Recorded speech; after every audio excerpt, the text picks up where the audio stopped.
Hello all of you. Now let's see 54EE double E. बहुत छोटा सा section है, फट से 5 मिनट में पढ़ के रखना है. Capital gain not to be charge on investment in units of specified fund.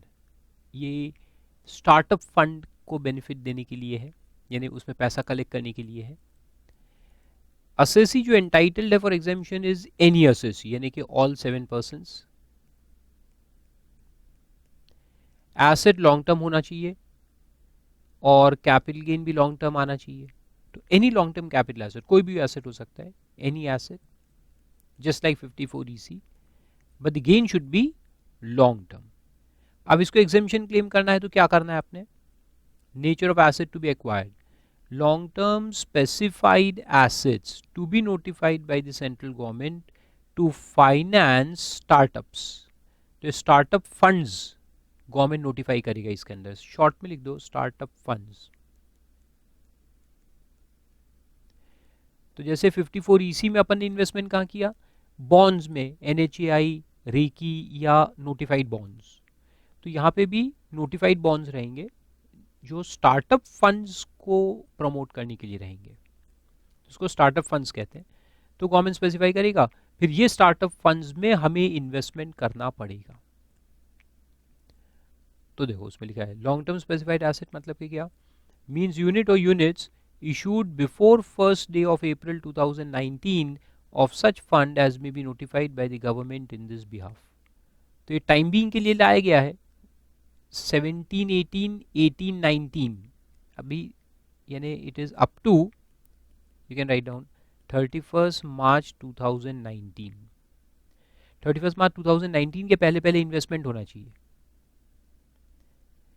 Then amount to be invested is again 50 lakhs, same as 54EC, 50 lakh per annum का एग्जेम्पशन मिलेगा, जिसमें इन्वेस्टमेंट का टाइम यहाँ पे भी 6 महीने है, यहाँ भी 6 महीने का इन्वेस्टमेंट का टाइम है, जस्ट लाइक 54EC.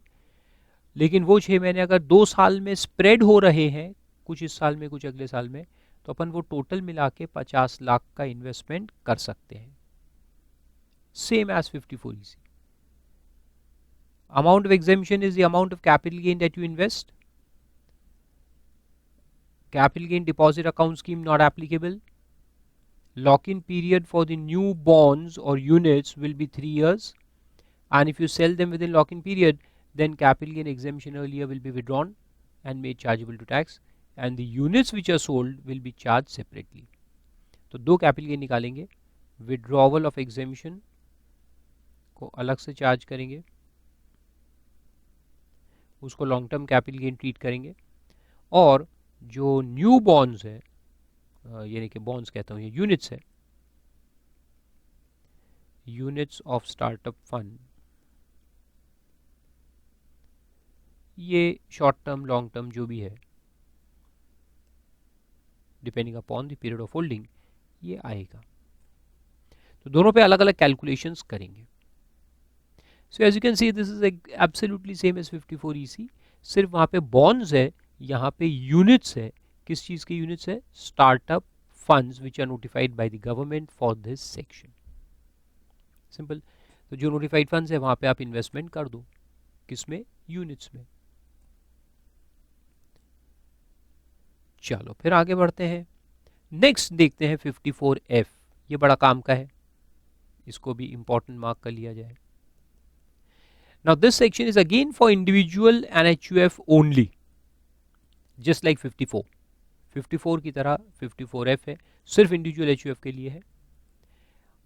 और फर्क ये है दोनों में कि 54 में अपन ने रेसिडेंशियल हाउस सेल करके रेसिडेंशियल हाउस में इन्वेस्टमेंट किया था, है ना, घर बेच के घर बनाया था. यहाँ पर हम जो बेचेंगे वो कोई भी एसेट होना चाहिए other than residential house, means any other asset. 54 में रेसिडेंशियल हाउस है, यहाँ पे आएगा एनी अदर एसेट, यानी कि you can sell gold, you can sell jewellery, you can sell shares, you can sell debentures, you can sell anything other than residential house. Okay, तो लिखा है any asset other than residential house, और उस पर gain आना चाहिए long term. Long term वहाँ भी था, लॉन्ग टर्म यहाँ भी है. ठीक है. अगर ये तीन चीज सेटिस्फाइड है, आप इंडिविजुअल HUF है, आपने कोई एसेट बेचा है रेसिडेंशियल हाउस के अलावा, और उस पर लॉन्ग टर्म गेन आया है, तो अब आपको क्या करना है एग्जेम्पशन के लिए, आपको इन्वेस्टमेंट करना है इन अ न्यू रेसिडेंशियल हाउस। तो वहां पे था घर बेच के घर बनाओ, यहां है कुछ भी बेचो घर के अलावा और घर बनाओ, sell any asset and make a house. यहां पर इन्वेस्टमेंट है नेट सेल कंसिडरेशन का। अब यहां से डिफरेंस शुरू होता है। 54 में क्या था कि गेन इन्वेस्ट करो और एग्जेम्पशन ले लो, तो प्लेन प्लेन एग्जेम्पशन था। अभी तक जितने भी सेक्शंस देखे सब में क्या था, you have to invest the gain, जितना प्रॉफिट इन्वेस्ट करोगे उतना एग्जेम्पशन, ये डायरेक्ट एग्जेम्पशन था। अब यहां पर ऐसा है कि you have to invest the net sale consideration in order to get exemption of the long term capital gain. तो before we read this, इसका मैं आपको पूरा चार्ट से समझाता हूं, ठीक है। लेट्स सी, यहां पे तुमने सेल किया है transfer of asset other than house, okay, house को छोड़ के कोई भी दूसरा एसेट तुमने बेचा है।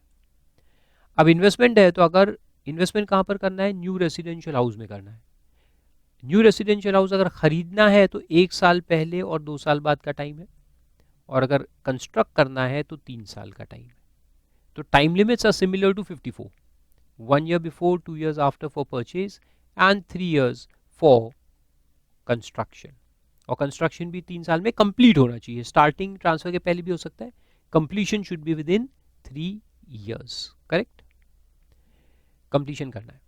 लेकिन इसके बीच में आएगा due date of ROI, due date of return of income आएगा।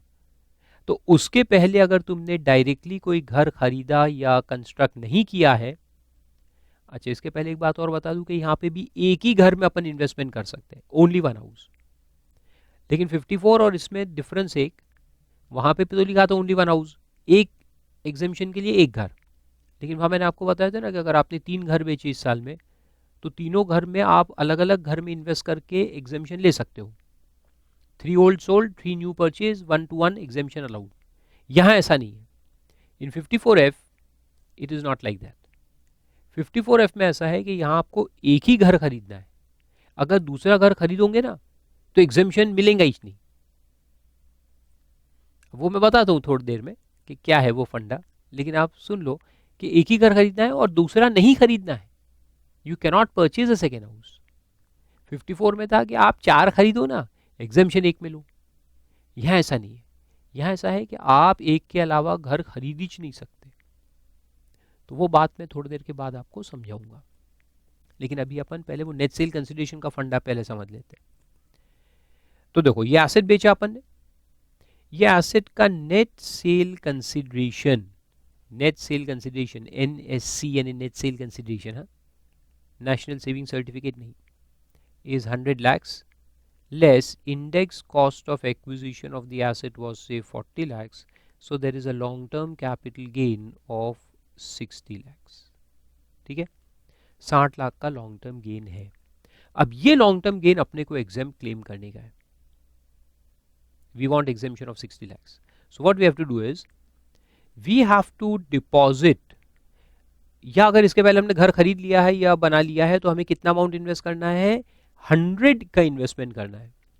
we'll have to invest the net sale consideration of 100 in order to claim exemption of 60।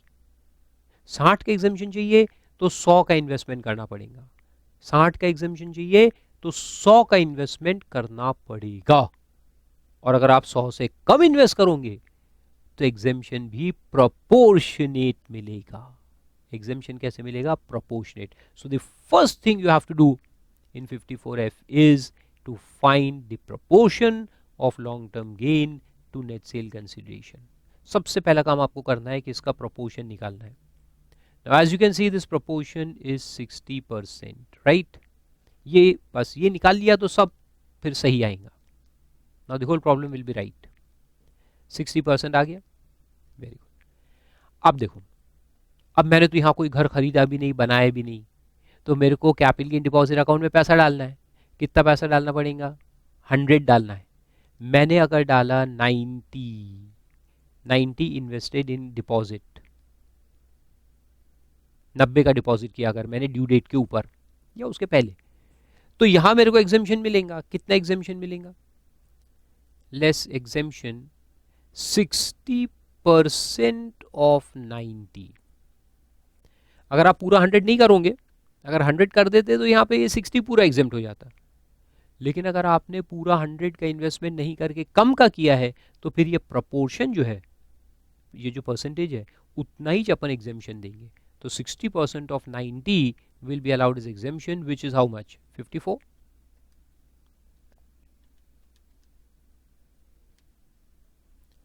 54 का एग्जेम्पशन आपको मिलेगा और 6 लाख हो जाएगा टैक्सेबल।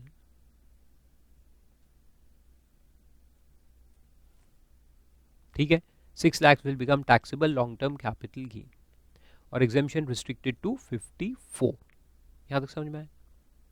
गुड। अभी क्या है कि अपने को नया घर तो बनाना है या कंस्ट्रक्ट करना ही चाहिए, 3 साल के अंदर तो होना ही चाहिए ना। तो हमने यहां पर फिर एक न्यू हाउस अपन ने कंस्ट्रक्ट किया और इसका कंस्ट्रक्शन कॉस्ट था 80 lakhs। 80 लाख में नया घर कंस्ट्रक्ट किया, मर गए। एक तो 90 डिपॉजिट करते हो, पहले ही कम किया, और उसमें से भी कम इन्वेस्ट करते हो, तो 10 लाख बच गया ना। ये 10 लाख जो बच गया उसका क्या करेंगे? उसको अपन टैक्स करेंगे on expiry of 3 years, right. जो बच गया उसको यहाँ पे अपन टैक्स करते हैं, अनयूटिलाइज अमाउंट। लेकिन यहां देखो, जो अनयूटिलाइज अमाउंट बचेगा, अभी इंपॉर्टेंट पॉइंट है, अनयूटिलाइज कितना बचा? 10 लाख बचा। तो क्या है, 10 लाख को अपन टैक्स कर देंगे क्या as long term gain? No, 10 lakh को अपन गेन नहीं मानेंगे। ये 10 लाख किसको रिप्रेजेंट कर रहा है? ये 10 लाख नेट सेल कंसिडरेशन को रिप्रेजेंट कर रहा है, क्योंकि 90 का जो इन्वेस्टमेंट है, this 90 is out of this 100, 90 is out of 100। तो जो 10 लाख बचा है, ये भी नेट सेल कंसिडरेशन का 10 लाख बचा है। इसके अंदर लॉन्ग टर्म गेन कितना है? 60%। तो वो 60% जो रहेगा वो रहेगा टैक्सेबल। तो लॉन्ग टर्म कैपिटल गेन कितना आएगा? 60% of 10 is equal to 6 lakh. ये 6 लाख वहां टैक्सेबल होगा as long term capital gain. समझ में आ रहा है? कॉन्सेप्ट इज जस्ट लाइक 54, लेकिन वहां डायरेक्ट था, यहां परसेंटेज में आता है, क्योंकि यहां इन्वेस्टमेंट जो है वो नेट सेल कंसिडरेशन का है। तो इसलिए हर जगह अपन प्रोपोर्शन यूज करेंगे। एग्जेम्पशन देते वक्त भी प्रोपोर्शन यूज करेंगे और एग्जेम्पशन विड्रॉ करते वक्त भी प्रोपोर्शन यूज करेंगे। आया समझ में? Very simple. थोड़ा सा कॉन्सेप्ट को ट्विस्ट करना है।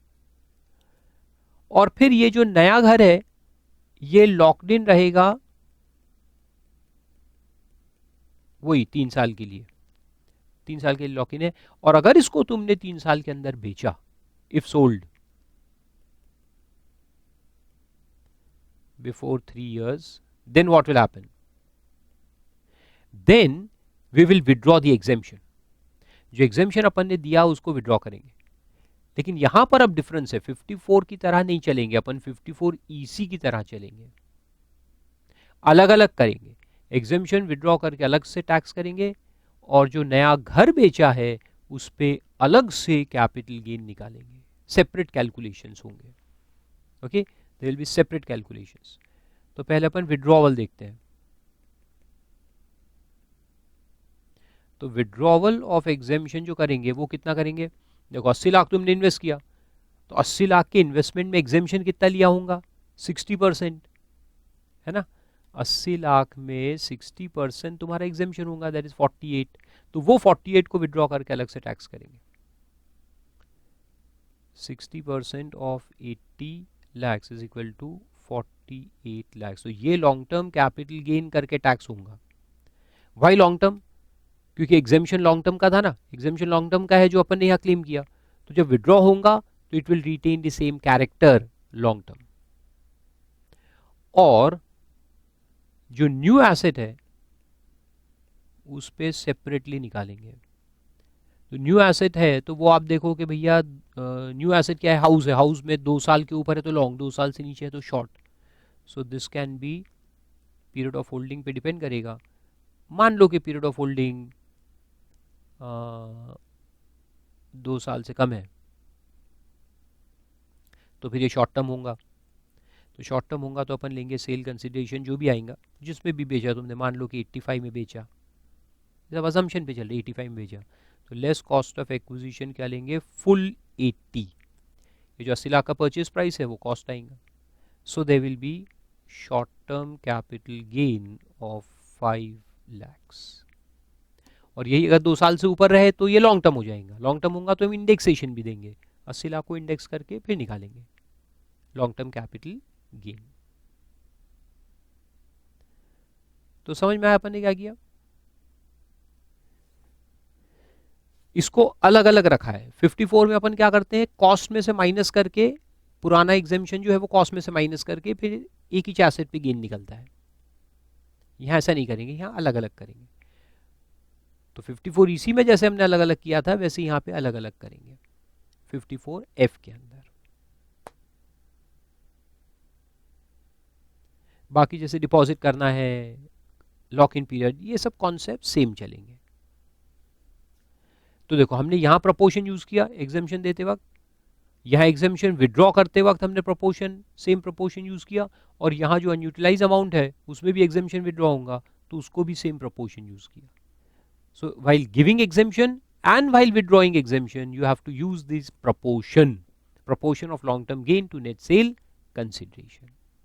आया समझ में, बस इतना ट्विस्ट है, बाकी सेम है 54 की तरह। अच्छा ये लिख लिया, पॉज करके लिखो, एक और एग्जांपल देता हूं विद डिफरेंट फिगर्स।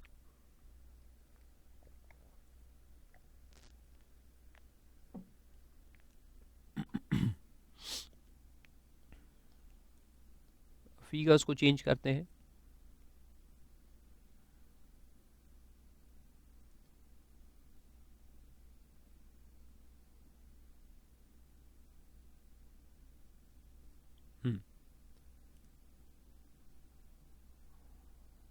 यस, अब मैं कहता हूं कि मैंने डिपॉजिट जो किया ना वो किया 115, 115 का डिपॉजिट कर दिया। अरे 100 का करने का था, 115 पागल है क्या, ज्यादा करके आ गए। अब ज्यादा कर दिया है लेकिन एग्जेम्पशन कितना मिलेगा, एग्जेम्पशन तो जितना है उतना ही मिलेगा, यानी कि कितना मिलेंगे एग्जेम्पशन 60। आज you have invested the whole amount of 100 invest हो गया तो एग्जेम्पशन अपने को पूरा 60 का मिल जाएगा। तो एग्जेम्पशन पूरा 60 मिलेगा, टैक्सेबल रहेगा नील। ओके, एग्जेम्पशन कभी ज्यादा नहीं हो सकता गेन से। आप 115 का भी अगर 60% निकालोगे चलेगा, मेरे को कोई प्रॉब्लम नहीं है। कैलकुलेट करो, 60% of 115 it will be more than 60, so exemption will be restricted to 60। जितना इनकम उतना एग्जेम्प्ट, तो नील हो जाएगा। Very good. अब हमने क्या किया कि न्यू हाउस जो कंस्ट्रक्ट किया है वो किया है 110 लाख का। तो अनयूटिलाइज अमाउंट कुछ भी बचा क्या, नहीं, unutilised amount is nil, long term capital gain will be nil. क्यों, ये 5 बच गया, आप वैसे मत देखो, ये 15 तो एक्सेस है, एक्सेस का कोई मतलब नहीं है। अपने को यूज कितना करना है न्यू हाउस में, 100, ये वाला 100 नेट सेल कंसिडरेशन है, 100 यहाँ इन्वेस्ट हुआ, वो 100 से अपने को घर खरीदना है।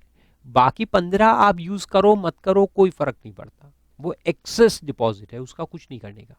अपने को 100 मिल गया ना, दैट्स इनफ, गुड फॉर अस।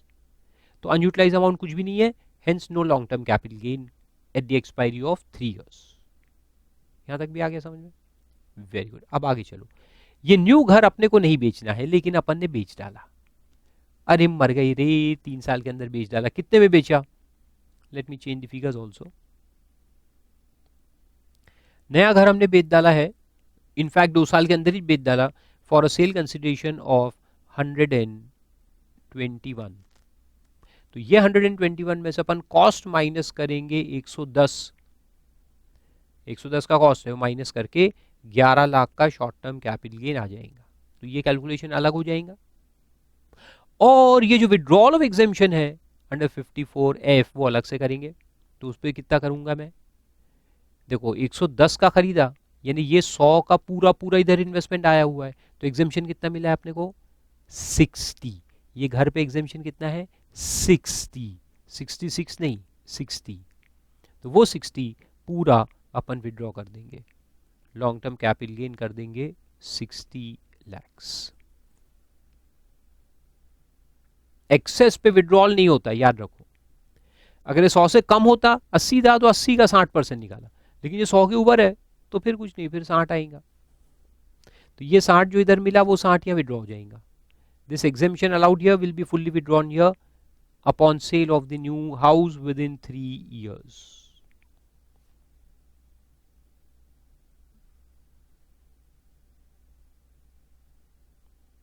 ये भी लिख लो पॉज करके। फिर मैं और एक एग्जांपल बनाता हूं। अभी लास्ट एक एग्जांपल बनाते हैं।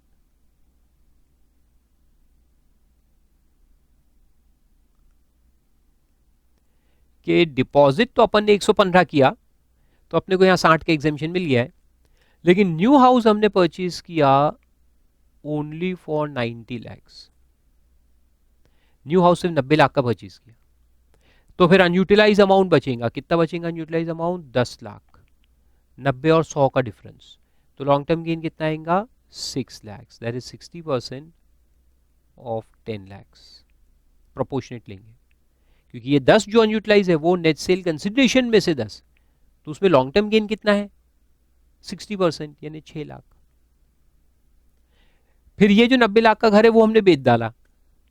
अभी बेच डाला 3 साल में, तो विड्रॉल ऑफ एग्जेम्पशन कितना होगा 60% ऑफ 90 lakhs, यानी 54। तो 54 lakhs यहाँ पे टैक्स होगा विड्रॉल ऑफ एग्जेम्पशन करके। कब? जब ये घर तुम बेचोगे तब। ये विड्रॉल कब होता है? जब ये घर बेचा उस साल में होता है। अनयूटिलाइज अमाउंट टैक्सेबल कब होता है? On expiry of 3 years from the date of transfer. Transfer के बाद 3 साल के बाद ये टैक्सेबल होता है, और ये घर जब बेचेंगे लॉक इन पीरियड के अंदर तब ये टैक्सेबल होता है। और नया एसेट जो बेचा, मान लो वो बेचा तुमने 96 में, तो 96 माइनस 90 हो जाएगा, तो 6 लाख यहाँ आएगा शॉर्ट टर्म कैपिटल गेन।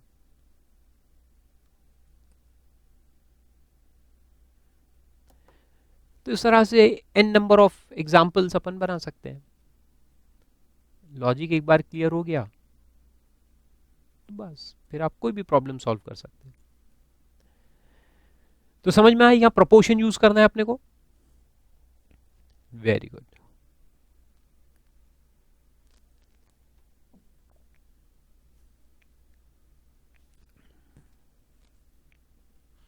तो आ जाओ अभी नोट्स में। अब देखो सब समझ में आएगा, आधी बातें समझ में आएंगी। फिर एक एडिशनल पॉइंट है, बड़ा इंटरेस्टिंग है, वो मैं आपको समझाता हूं फिर से। तो देखो एसेट टू बी एक्वायर्ड क्या है? 1 residential house in India similar to 54। एक घर चाहिए, रेसिडेंशियल चाहिए, इंडिया में चाहिए। परचेज कर सकते या कंस्ट्रक्ट कर सकते as the case may B.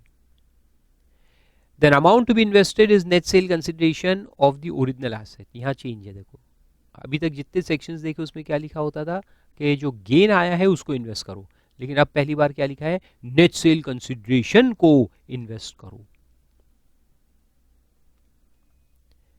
Purchase के लिए टाइम है 1 year before and 2 years after, just like 54। और कंस्ट्रक्ट करना है तो 3 years from the date of transfer. लेकिन क्योंकि उसके बीच में ड्यू डेट आ जाएगा, और ड्यू डेट के पहले अपने को मालूम नहीं पड़ेगा ना कि भैया एग्जामिशन लिया नहीं लिया क्या हुआ, तो इसलिए स्कीम एप्लीकेबल है। तो स्कीम वही है कि आपको अमाउंट पहले डिपॉजिट कर देना है ड्यू डेट या उसके पहले, और बाद में फिर उसमें से पैसे विड्रॉ करके घर में इन्वेस्ट करने का है। और नॉन यूटिलाइजेशन अगर रहेगा उसमें तो उसको अपन टैक्स करेंगे on the expiry of 3 years। 3 साल जब एक्सपायर होंगे तो उसको टैक्स करेंगे प्रोपोर्शनेट। तो प्रोपोर्शन यहाँ दिया है फॉर्मूला, वही long term gain upon net sale consideration into unutilised amount. तो long term gain upon net sale consideration का अपन ने पहले ही निकाल लिया 60%, उसको फिर अनयूटिलाइज अमाउंट से मल्टीप्लाई कर देंगे। अगर 10 लाख अनयूटिलाइज अमाउंट है, 10 लाख इंटू 60%, ठीक है। तो फॉर्मूला सिंपल है। फिर lock in period of new asset जो है वो 3 साल का होता है, सिमिलर टू 54। और अगर उसको तुम बेचोगे within lock in period तो उसमें एग्जेम्पशन को विड्रॉ करेंगे फिर प्रोपोर्शनेटली वही सेम प्रोपोर्शन में 60% का विड्रॉल होगा। तो यहां तक तो सिमिलर है। अब ये नया पॉइंट आया, देखो, restriction on number of houses. अब इसको स्टडी करते हैं, बड़ा इंटरेस्टिंग है। ये क्या बोलता है restriction on number of houses? ये शुरुआत में मैंने कहा था ना कि आप दूसरा घर नहीं खरीद सकते, वो यहां लिखा है, देखो। तो उसमें लिखा है no exemption shall be allowed, no exemption shall be allowed under this section if the assessee owns more than one residential house other than the new house on the date of transfer of the original asset, on the date of transfer of the original asset। बस इतना ही पढ़ो, अभी second वाला मत पढ़ो, एक एक करके हम समझेंगे।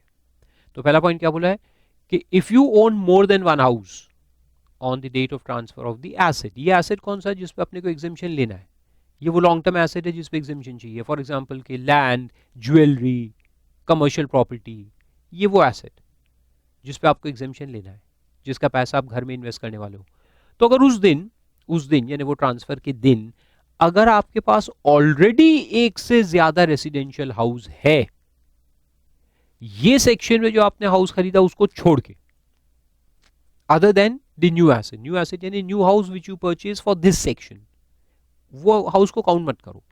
उस हाउस के अलावा अगर एक से ज्यादा है यानी दो ऑलरेडी है, तो फिर आप यहां पर एग्जेम्पशन नहीं ले सकते।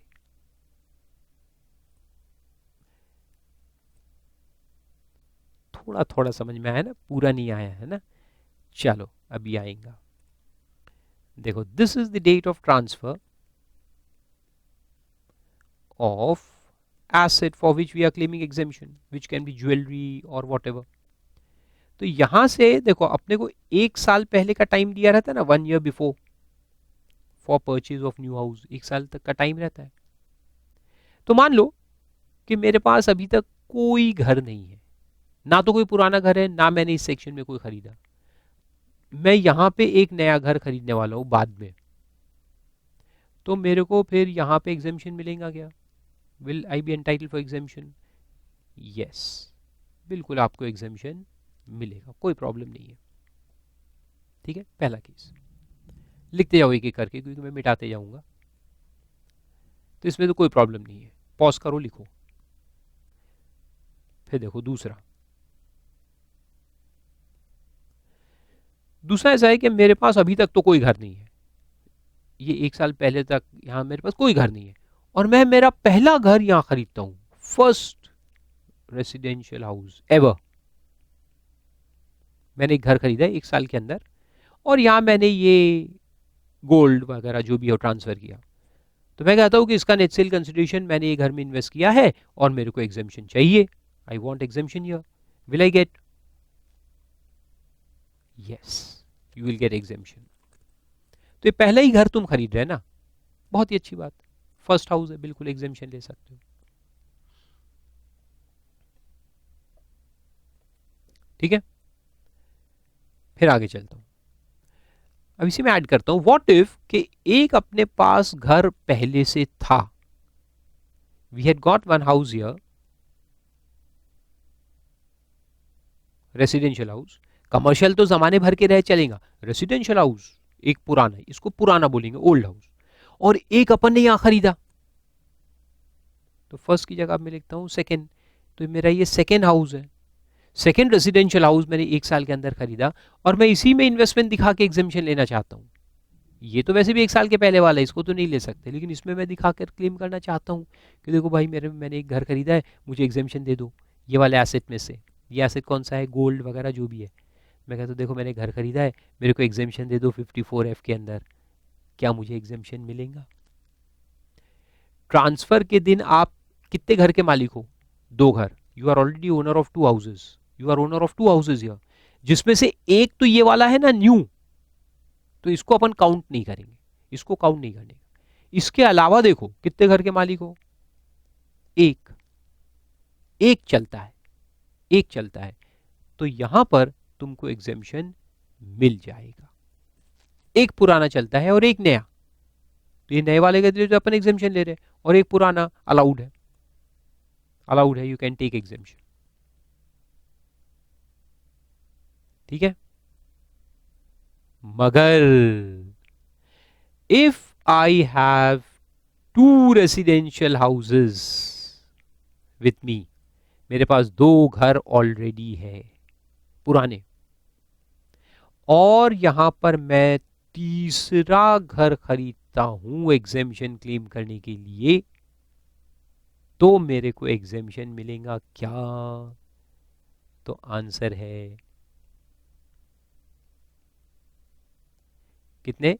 इस घर को वैसे तो काउंट नहीं करते, ये घर को छोड़ दो, लेकिन उसके अलावा भी तुम्हारे पास 2 है ना। अगर 2 ऑलरेडी है इस घर को छोड़ के, तो फिर तुम्हें इस सेक्शन में एग्जेम्पशन नहीं मिलेगा, बिल्कुल नहीं मिलेगा।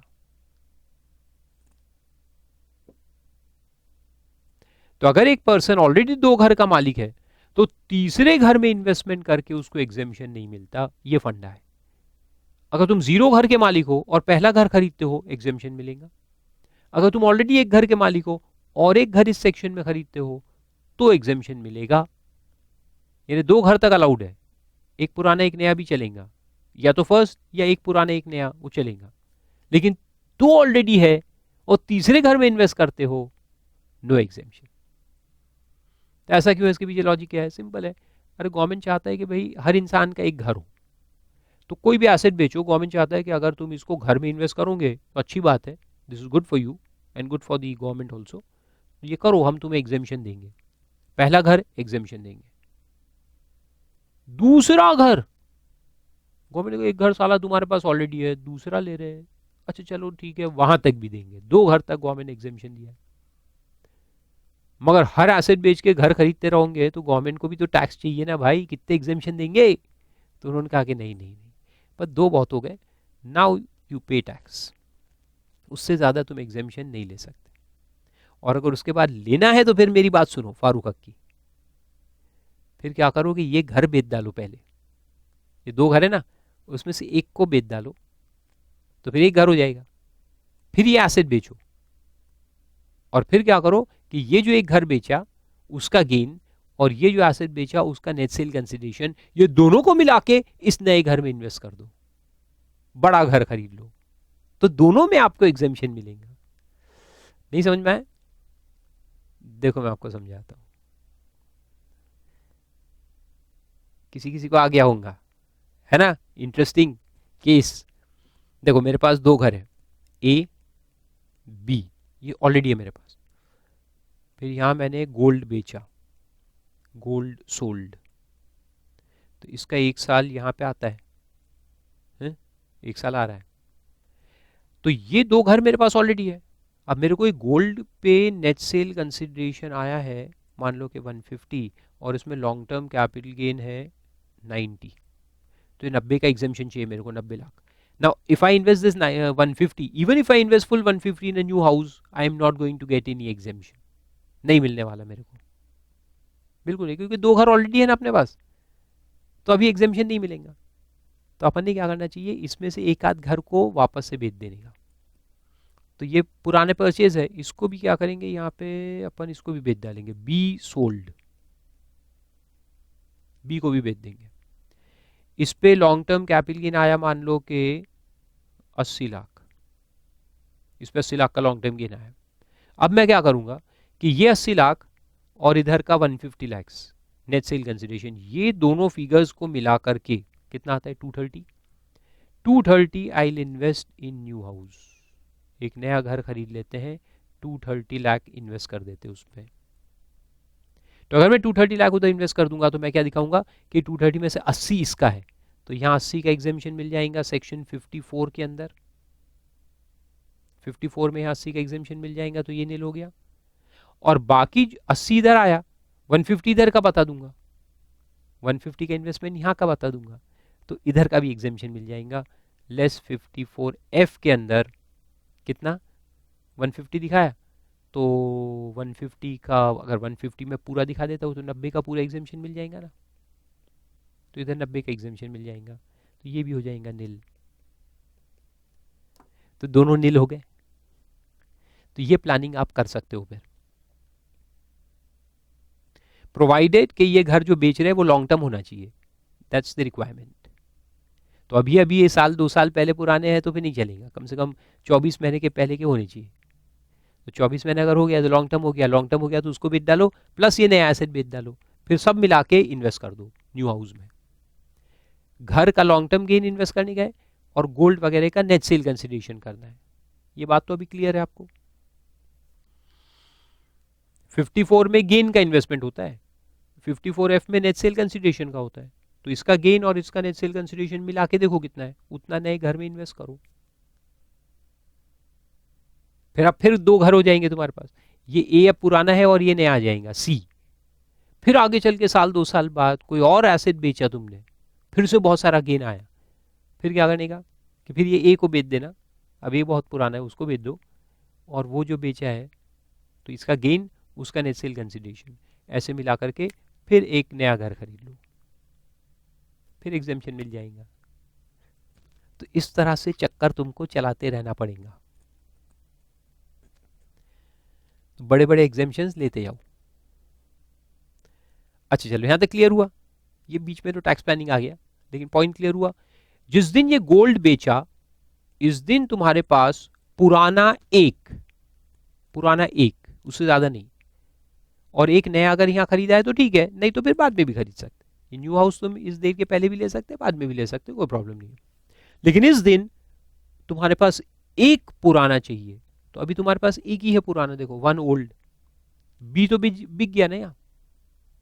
ये गोल्ड के एक दिन पहले भी बेच सकते तुम, ऐसा नहीं कि 1 साल पहले बेचना है, इसके एक दिन पहले भी बेच दो। ये जिस दिन बेचोगे गोल्ड, उस दिन एक से ज्यादा पुराना घर नहीं चाहिए। आ रहा है समझ में? गुड। तो ये फर्स्ट पॉइंट था कंडीशन का, क्लियर हुआ। अभी दूसरे पॉइंट पे चलते हैं।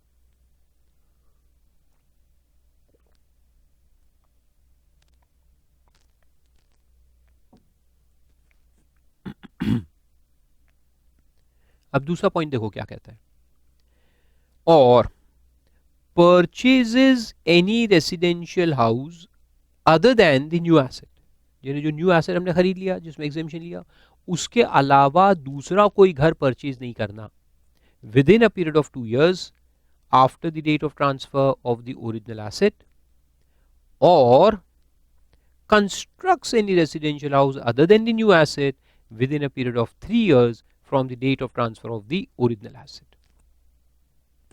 यानी एक बार ये न्यू एसेट आ गया जिसमें हमने एग्जेम्पशन ले लिया, तो उसके अलावा अब कोई दूसरा घर आप 2 साल तक कंस्ट्रक्ट नहीं कर सकते, परचेज नहीं कर सकते, और 3 साल तक कंस्ट्रक्ट नहीं कर सकते।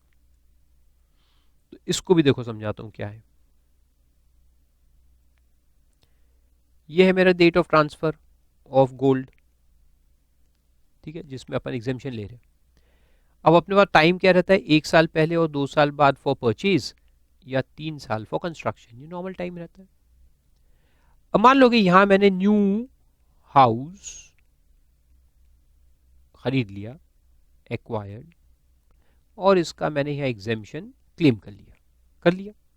Once you claim exemption for the new house, ये कर लिया, अब ये जो डेट ऑफ ट्रांसफर है यहां से लेके यहां तक ये 2 साल है, ये 2 साल में कोई दूसरा घर आप परचेज नहीं कर सकते, और 3 साल तक कोई दूसरा घर आप कंस्ट्रक्ट नहीं कर सकते।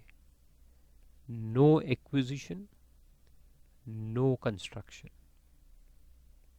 ऑफ एनी अदर हाउस, कोई दूसरा घर आप परचेज नहीं कर सकते 2 साल तक, और 3 साल तक कोई दूसरा घर कंस्ट्रक्ट नहीं कर सकते। और अगर किया, अगर यहां वायोलेशन हुआ, if new house another house acquired और कंस्ट्रक्टेड एज द केस में बी, तो फिर क्या होगा, फिर ये यहां ये घर में बेचारे में जो एग्जेम्पशन लिया है अपन ने, ये यहां विड्रॉ कर दिया जाएगा।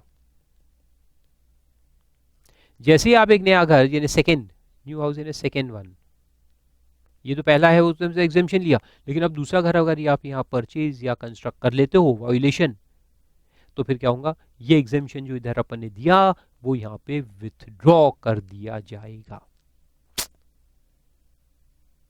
आ रहा है समझ में? तो ऐसा नहीं करने का, don't do it, in simple words.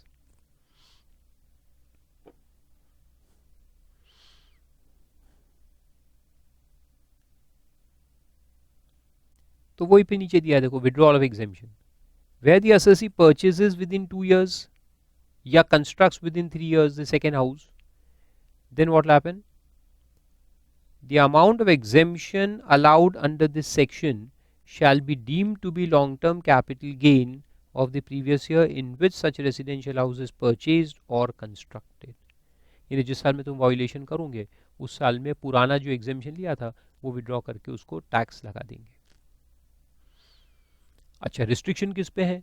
Restriction is on purchase और construction of another residential house. Residential house नहीं खरीदने का या कंस्ट्रक्ट करने का। कमर्शियल प्रॉपर्टी कितनी भी खरीदो चलेगा, कोई प्रॉब्लम नहीं है। गोडाउन खरीदो, वेयर हाउसेस खरीदो, बिल्डिंग्स खरीदो, होटल खरीदो, जितने भी बिजनेस प्रीमाइसेस है वो कितने भी खरीदो, उसमें कोई प्रॉब्लम नहीं है। रेसिडेंशियल हाउस नहीं खरीदने का, 2 साल तक या 3 साल तक कंस्ट्रक्ट नहीं करने का। फिर इंपॉर्टेंट जुडिशियल रूलिंग्स कुछ दिए है। Exemption under 54F despite delayed investment in capital gain account scheme. ITAT 2016 का केस है कि the assessee has not invested in capital gain account scheme before the due date of filing the return of income 191 में जो है, but complied with the conditions of 54F of the act by purchasing and construction of residential property within 3 years from the date of transfer of the original asset, which is not disputed in the assessment proceeding or in appellate proceeding. The provisions of 54F are beneficial provisions and are to be considered liberally in aspect of limitation period. अब ये ITAT का judgement है, whether it will stand the High Court or Supreme Court we don't know. तो इतनी जल्दी इतना खुश नहीं हो सकते। Capital gain account scheme compulsory होता है, उसमें डिपॉजिट करना चाहिए। इसने नहीं किया लेकिन बाद में इन्वेस्ट कर दिया, तो ITAT ने कहा भैया बेनिफिशियल प्रोविजंस है उसको दे दो एग्जेम्पशन। दया दिखाई है लेकिन ये स्टैंड करेंगे हाई कोर्ट में? I don't think so. फिर एक और केस है उसमें कि where the assessee purchased ground floor of the house and later when vendor bills first floor the assessee purchased the first floor also by separate sale deed, the assessing authority is not justified in disallowing the assessee's claim for exemption of capital gain on the ground that the ground floor and the first floor constitute 2 residential houses and therefore provisions of 54F2 are attracted. उसने क्या किया, ground floor खरीद लिया और जब first floor builder ने बनाया तो वो भी खरीद लिया। तो इनकम टैक्स अथॉरिटी कहता है देखो तुम्हारे ऊपर रिस्ट्रिक्शन था ना, 2 साल में तुम सेकेंड हाउस नहीं खरीद सकते, तुमने सेकेंड हाउस खरीद लिया इसलिए मैं पहले वाले के एग्जेम्पशन विड्रॉ कर लेता हूँ। तो असेसी कह रहे हैं भाई ये एक ही घर है मेरा, अपने पहले भी 54 में पढ़े थे ना, अगर जॉइनिंग फ्लैट्स या ऊपर नीचे अपन खरीद के एक ही अगर उसको मानते हैं वन हाउस, तो फिर it cannot be considered as acquisition of second house. तो यहाँ कोर्ट ने वही कहा कि अगर फर्स्ट फ्लोर भी वो परचेज कर लेता है एंड इज इंटेंशन कि ये दोनों को साथ में यूज करेगा as one dwelling, as one house, कुछ लोग नीचे रहेंगे कुछ लोग ऊपर रहेंगे, जॉइंट प्रॉपर्टी बना देंगे, तो फिर इसको सेकेंड हाउस नहीं मानेंगे, it will be considered as extension of the same house, उसमें तो कोई रिस्ट्रिक्शन नहीं है। तो इसलिए एग्जेम्पशन विड्रॉ नहीं होना चाहिए। फिर तीसरा एक केस है कि once it is demonstrated that consideration received on transfer of capital asset has been invested either in purchase or construction of a residential house, even though these transactions are not complete in all respects as required under law, the same would not disentitle the assessee from benefit of 54F. अब ये case क्या है कि अपन ने नए घर में invest किया, कभी कभी क्या होता है कि बिल्डर को हम पैसे दे देते हैं लेकिन वो कंस्ट्रक्शन ही फिनिश नहीं करता। अब बिल्डर फिनिश नहीं करेगा, हमको देगा नहीं 2 साल में कंप्लीट करके, तो क्या अपना एग्जेम्पशन विड्रॉ कर देंगे? अरे हमारी गलती थोड़ी है, हमने तो पैसे इन्वेस्ट कर दिए ना।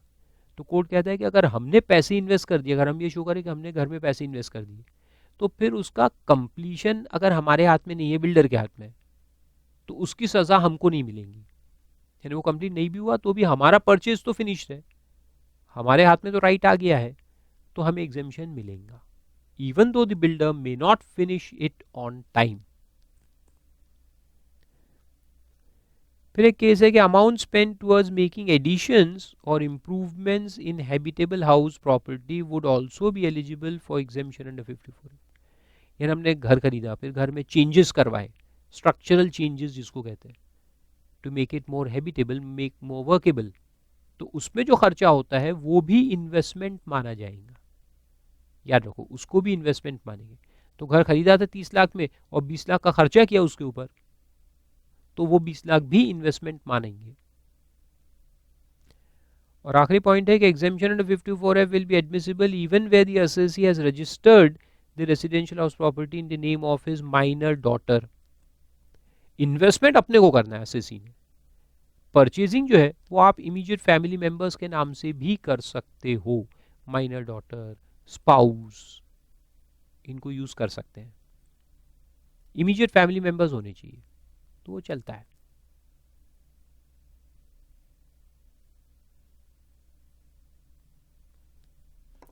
अब यहां पे एक इलस्ट्रेशन है, वेरी इंटरेस्टिंग इलस्ट्रेशन।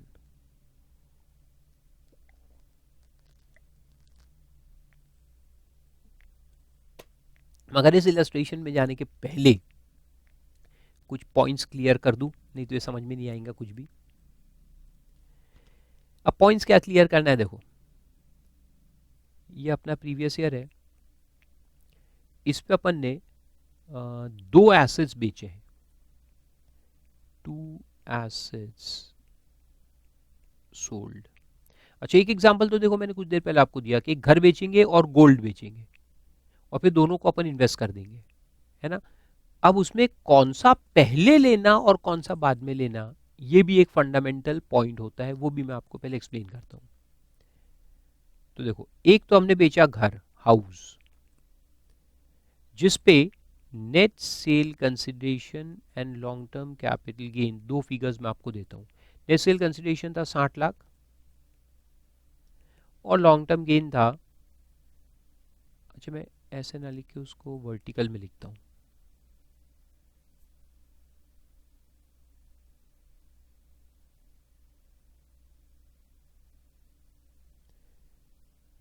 हाउस, उसका नेट सेल कंसिडरेशन 60 लाख है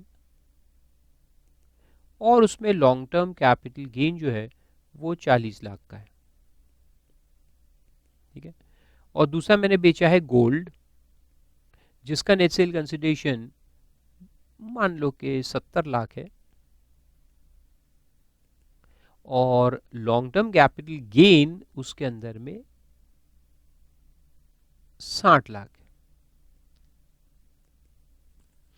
ओके, अब ये दोनों को मुझे अगर घर में इन्वेस्ट करना है, एक नया घर खरीदना है और दोनों में एग्जेम्पशन लेना है, तो क्या होगा, घर का पैसा घर में इन्वेस्ट होगा तो 54 में आएगा एग्जेम्पशन, और गोल्ड का पैसा घर में इन्वेस्ट होगा तो 54F में आएगा।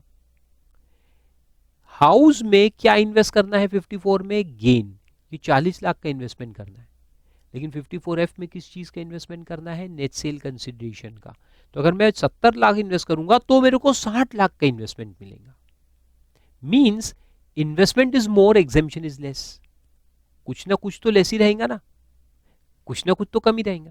लेकिन 54 में क्या है कि 100% एग्जेम्पशन है, जितना इन्वेस्टमेंट उतना एग्जेम्पशन, क्योंकि इन्वेस्टमेंट गेन का करना है। तो मैं 40 लाख इन्वेस्ट करूंगा तो 40 लाख का पूरा एग्जेम्पशन मिलेगा, यहां 40 लाख करूंगा तो 40 लाख थोड़ी मिलेगा, मेरे को कम मिलेगा। तो इसलिए अगर आपका इन्वेस्टमेंट टोटल में 40 + 70 नहीं है, देखो मुझे ये इन्वेस्टमेंट करना है 40 और इधर का 70, इस तरह का इन्वेस्टमेंट करना है, टोटल कितना हुआ 1,10,00,000। तो मान लो कि मैंने पूरा इन्वेस्ट नहीं किया, मान लो कि मैंने न्यू हाउस खरीदा है फॉर ओनली 80 लाख, तो फिर आता है चॉइस, किसको पहले ले और किसको बाद में ले। तो पहले किसको लिया जाएगा, 54।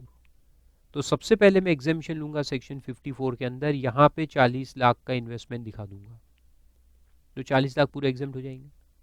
तो 80 में से 40 अपन यहां पहले दिखाएंगे, तो ये पूरा एग्जेम्पशन होके नील हो गया, टैक्सेबल। और फिर जो बचा हुआ 40 है वो यहां दिखाना पड़ेगा। तो फिर मैं यहां पे लूंगा 54F, 40 लाख का इन्वेस्टमेंट दिखाएंगे तो 40 लाख इंटू 6/7 का एग्जेम्पशन अपने को मिलेगा।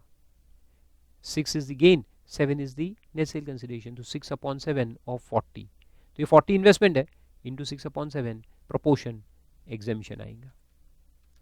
40 इंटू 6 डिवाइड बाई 7 कितना होता है 34.28,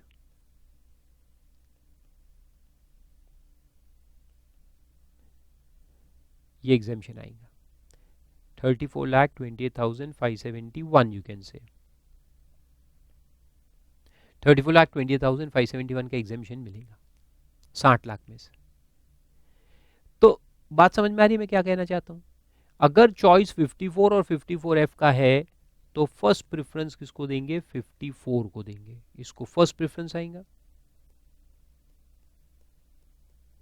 और इसको सेकंड प्रेफरेंस जाएगा। फर्स्ट प्रेफरेंस टू 54, क्यों? क्योंकि उसमें 100% एग्जेम्पशन है और फिर 54F में जो बचेगा वो वहां डाल देंगे तो वहां प्रोपोर्शनेट मिलने वाला है। Percentage of long term gain to net sale consideration जो भी होगा उस प्रोपोर्शन में एग्जेम्पशन मिलेगा। तो देखो 40 का इन्वेस्टमेंट बताया और 34 का सिर्फ एग्जेम्पशन मिला क्योंकि यहाँ प्रोपोर्शनेट हो जाता है। तो ये एक प्लानिंग समझ में आया, वेरी गुड। दूसरा बताता हूं कि जहां दोनों assets, two assets sold and new house acquired for 80 lakhs। अब ये दो एसेट कौन से है? तो एक है गोल्ड, उसका नेट सेल कंसिडरेशन था 70 लाख और उसका लॉन्ग टर्म कैपिटल गेन है उसके अंदर 30 लाख। और दूसरा एसेट है मेरे पास लैंड, जिसका नेट सेल कंसिडरेशन है 40 लाख और उसमें लॉन्ग टर्म गेन है 20 लाख। अब दोनों एसेट जो है वो 54F वाले हैं। गोल्ड बेच करके घर खरीदोगे तो 54F मिलता और लैंड बेच करके घर खरीदोगे तो भी 54F मिलता। दोनों 54F वाले हैं। तो जब दोनों 54F वाले हैं तो अपने को दोनों का नेट सेल कंसिडरेशन मिलाकर इन्वेस्टमेंट करना चाहिए था इस साल में। 70 और 40 कितना होता है 1,10,00,000, तो 1,10,00,000 का इन्वेस्टमेंट होना चाहिए था, लेकिन ये तो मैंने 80 किया, कम है, तो प्रायोरिटी डिफाइन करनी पड़ेगी। अब ये दो एसेट में प्रायोरिटी किसको दे? दोनों एफ वाले हैं, तो फिर किसको पहले लेंगे? उस एसेट को पहले देंगे एग्जेम्पशन जिसमें proportion of long term capital gain ज्यादा होगा, ताकि अपने को ओवरऑल एग्जेम्पशन ज्यादा मिले। तो अपन क्या करेंगे, प्रोपोर्शन निकाल लेंगे, proportion of long term capital gain to net sale consideration दोनों का निकालेंगे। तो पहले का आएगा 3/7, 3 डिवाइड बाई 7 परसेंटेज वाइज अगर देखें तो 42.857% आता है और इसका 50% आता है 20/40। तो किसका परसेंटेज ज़्यादा है? लैंड का। तो लैंड को फर्स्ट प्रायोरिटी दे देंगे, इसको सेकेंड प्रायोरिटी देंगे, गोल्ड को सेकेंड दे देंगे। और अब इन्वेस्टमेंट दिखाएंगे, तो इन्वेस्टमेंट पहले इसमें दिखा देंगे कितना 40 लाख। इधर 40 चाहिए मेरे को नेट सेल कंसिडरेशन, पूरा पहले इसको दिखा दूंगा, फिर जो बचा 40 वो यहां दिखा दूंगा, तो बाकी 40 इसमें दिखाएंगे। तो फिर एग्जेम्पशन अंडर 54F कितना मिलेगा? यहां 40 दिखा दिया तो यहां पूरे 20 का एग्जेम्पशन मिल जाएगा। और लॉन्ग टर्म गेन 20 और एग्जेम्पशन 20, तो टैक्सेबल नील हो गया। और इधर 70 दिखाने का था, उसमें से 40 दिखाया, तो प्रोपोर्शनेट एग्जेम्पशन मिलेगा कितना? 40 लाख इंटू 42.857%।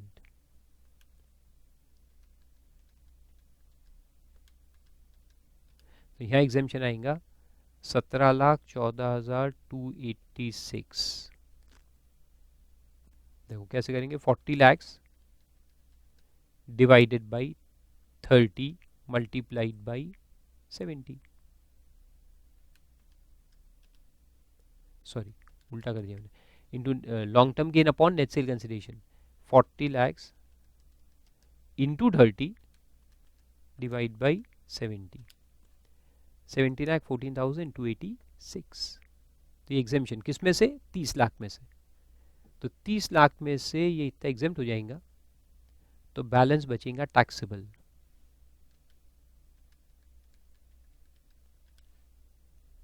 $12,85,714 आया समझ में।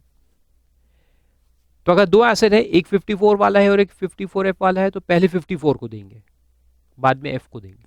और अगर दोनों एसेट 54F वाले हैं, या 2 से 3 4 भी हो सकते हैं, 4 एसेट्स ऑफ 54F, तो सबका पहले अपन ये निकालेंगे, गेन निकालेंगे, फिर सबका प्रोपोर्शन निकालेंगे।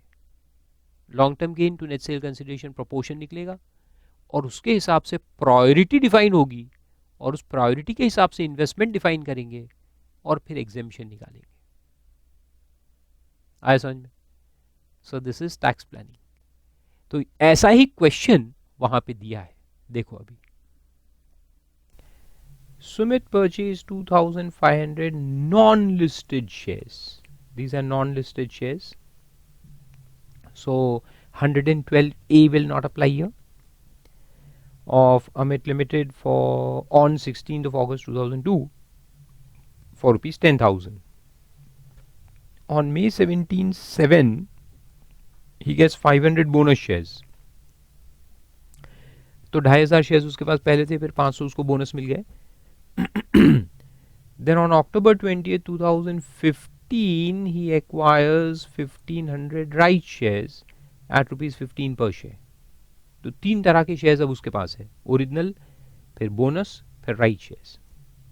He sells all 4,500 shares on February 12, 2019 at rupees 150 per share. Brokerage on sale is 2%. He owns one residential house property. He purchases another residential house. तो चलेगा, एक पुराना और एक नया चलता है। On June 29, 2018 जून 29, 2018 को परचेज किया, यानी 1 year बिफोर वाला केस है ये। Transfer is on February 12, 19 and purchase is within 1 year before. So that's fine. That's fine for 7,50,000. तो अपन इसका 54F में exemption ले सकते हैं। Ascertain the taxable amount of capital gain. बहुत सिंपल। तो पहले अपन क्या करेंगे कि तीनों का कैपिटल गेन निकाल लेंगे।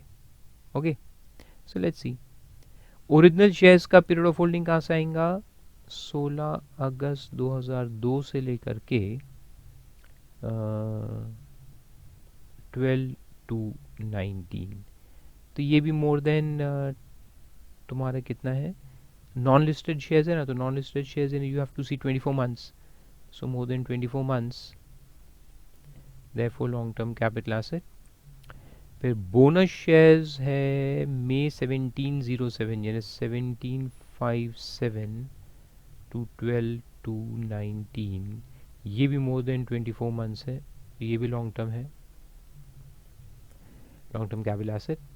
और राइट शेयर्स जो है तो वो आए थे तुम्हारे पास 20 अक्टूबर 15 से लेकर के 12 to 19, ये भी लॉन्ग टर्म है, मोर देन 24 मंथ्स। फिर सेल कंसिडरेशन ले लो तो 150 पर शेयर का सेल कंसिडरेशन है। ओरिजिनल शेयर्स है कितने, 2,500, सो 2,500 into 150, 3,75,000. Then bonus shares are 500, so 500 into 150, 75,000, and 1,500 into 150 is 2,25,000. Brokerage is given 2%, so that will reduce. So here the brokerage is 4,500, 2,2,500 is the net sale consideration. 75,000 into 2% is 1,500, so this is 73,500, and 3,75,000 into 2% is 7,500, less किया तो 367,500. So this is the net sale consideration. Less index cost of acquisition, as these are unlisted और अपन 112 भी apply नहीं करने वाले, इसलिए अपन indexation देंगे. ये नॉर्मल में जाएगा तो इंडेक्सेशन मिलेगा. कॉस्ट कितना है? पहले उसका कॉस्ट है 10,000. ओरिजिनल शेयर्स देखो उसने 10,000 में परचेज किए थे, तो 10,000 ले लो कैलकुलेटर में, 10,000 इंटू 280 और डिवाइड बाई करेंगे अपन अगस्त 2002. अगस्त 2002 ने 2-3, तो 2-3 का इंडेक्स देखो कितना है 105. सो डिवाइड बाई 105, तो ये आता है 26,667 और माइनस करेंगे अगर 367,500 में से, तो ये बचता है 348,33. बोनस शेयर का तो कॉस्ट नील रहता है, तो ये पूरा 73,500 लॉन्ग टर्म कैपिटल गेन आ जाएगा. और राइट शेयर्स है, राइट शेयर्स कितने में लिए थे उसने 1500 राइट शेयर एट 15 पर शेयर, तो 1500 इंटू 15 22,500. 22,500 के राइट शेयर्स, 22,500 ले लो कैलकुलेटर में इंटू 280 डिवाइडेड बाई कब के है ये अक्टूबर 15, अक्टूबर 15 ने 15-16, तो डिवाइड बाई 254, तो आ जाएगा 24,803. लेस कर देंगे 220,500 में से, तो आएगा 195,697. Okay, so we got long term capital gains. अब अगर अपने को तीनों में एग्जामिशन चाहिए तो अपने को टोटल इन्वेस्टमेंट करना पड़ेगा. इन्वेस्टमेंट किसका करना पड़ेगा? ये जो है नेट सेल कंसिडरेशन, 54F में नेट सेल कंसिडरेशन का इन्वेस्टमेंट करना पड़ता. यानी यहाँ देखो 367,500 प्लस 73,500 प्लस 220,500, ये आता है मेरा 6,61,500. और मैंने घर में कितना इन्वेस्ट किया 7.5 लाख. अरे बाप रे, टोटल इन्वेस्ट हो गया तो ये तो पूरा ही एग्जामिशन हो जाएगा. एक काम करो, आप इसको 7.5 लाख से कम कर दो, इसको 5.5 लाख कर दो. क्वेश्चन में इन्वेस्टमेंट 5.5 लाख कर दो. तो अगर 5.5 लाख का इन्वेस्टमेंट है तो फिर आएगा प्रॉब्लम, क्योंकि ये तीनों का टोटल आ रहा है 661,500. अगर मैं 661,500 या उससे ज़्यादा इन्वेस्ट कर दूं तो मेरा पूरा कैपिटल गेन एग्जाम हो जाएगा. लेकिन अगर उससे कम करूं तो फिर प्रोपोर्शनेट देना पड़ेगा, है ना. 54F के अंदर प्रोपोर्शन लेना पड़ेगा. अब प्रोपोर्शन लेना पड़ता है तो जैसे मैंने आप लोगों को समझाया कि टैक्स प्लानिंग के हिसाब से अपन पहले proportion of long term capital gain to net sale consideration निकालेंगे. Long term gain to net sale consideration निकालेंगे. ये आपकी बुक में दिया है, ये परसेंटेज सबसे पहले आप निकालेंगे. तो पहले वाले का आएगा देखो 340, 3,40,833 डिवाइडेड बाई 367,500 परसेंटेज, तो 92.74% आ रहा है. बोनस शेयर्स का तो 100% आ रहा है. और राइट शेयर्स का देखो कितना आ रहा है. बोनस का तो 100 है ना, क्योंकि उसमें कॉस्ट नील है. और राइट में आ रहा है 195,697 डिवाइडेड बाई 2,20,500 परसेंटेज 88.75. इसका आ रहा है 88.75%. तो सबसे पहला प्रायोरिटी ऑफ इन्वेस्टमेंट किसको जाएगा? बोनस शेयर्स को जाएगा. फर्स्ट प्रायोरिटी इसको देंगे क्योंकि उसका परसेंटेज सबसे हाई है. फिर ओरिजिनल को देंगे और फिर राइट शेयर्स को देंगे. So this is the priority. अब प्रायोरिटी वाइज अपने को इन्वेस्टमेंट दिखाने का है, नेट सेल कंसिडरेशन का इन्वेस्टमेंट. तो बोनस शेयर का सबसे पहले दिखा देंगे 73,500 इन्वेस्टमेंट. तो पूरा नेट सेल कंसिडरेशन इन्वेस्ट हो गया, इसलिए एग्जामिशन भी पूरा मिल जाएगा और टैक्सेबल हो जाएगा नील. फिर इसको देंगे तो इसका नेट सेल कंसिडरेशन कितना है? ओरिजिनल का नेट सेल कंसिडरेशन कितना है? 367,500. तो यहाँ अपन 367,500 का दिखा देंगे तो एग्जामिशन पूरा ही मिल जाएगा। तो जितना भी कैपिटल गेन था 348.33 ये पूरा आ जाएगा और इधर भी टैक्सेबल बचेगा नील। अब देखो ये दोनों का इन्वेस्टमेंट कितना हो गया मिलाकर 73,500 प्लस 367,500 ये दोनों का मिला के 4,41,000 हो जाता है। 4,41,000 हो गया। और हमारा घर में जो इन्वेस्टमेंट है वो कितना है 5,50,000, 5.5 लाख है ना। तो 5.5 लाख में से अगर अपन 441 माइनस करें तो बचता है 1,09,000। तो वो 1,09,000 जो है वो फिर राइट शेयर्स में से अपन इन्वेस्टमेंट दिखाएंगे। और क्योंकि यहां पे पूरा नहीं हुआ है इसलिए प्रोपोर्शन मिलेगा। तो कैपिटल गेन कितना है देखो, कैपिटल गेन था अपना 195,697। तो लो कैलकुलेटर में 195,697 डिवाइड करो 220,500 से, डिवाइडेड बाई 2,20,500 और मल्टीप्लाई करो जो आपने पैसा इन्वेस्ट किया है 1,09,000 इंटू 1,09,000 तो अमाउंट आएगा 96,739। तो 96,739 जो है एग्जामिशन मिलेगा। किसमें से 1,09,000 में से माइनस मत करना पगलो, ये नेट सेल कैंसिलेशन है। जो लॉन्ग टर्म गेन आया ना उसमें से माइनस करो। तो लॉन्ग टर्म गेन कितना था अपना 195,697 इसमें से माइनस होगा। So less 195,697 तो इधर टैक्सेबल अमाउंट बचेगा 98,958 ये बचेगा टैक्सेबल। आए समझ में। तो 54F ऐसा क्वेश्चन एग्जाम में आ सकता है। प्रायोरिटी एग्जाम्पल कि किसको प्रायोरिटी पहले देंगे। अगर 2-4 एसेट मिला के आपने बेचा है और उसको इन्वेस्ट कर रहे हो तो प्रायोरिटी अपने को सेट करनी पड़ती है। Okay, simple.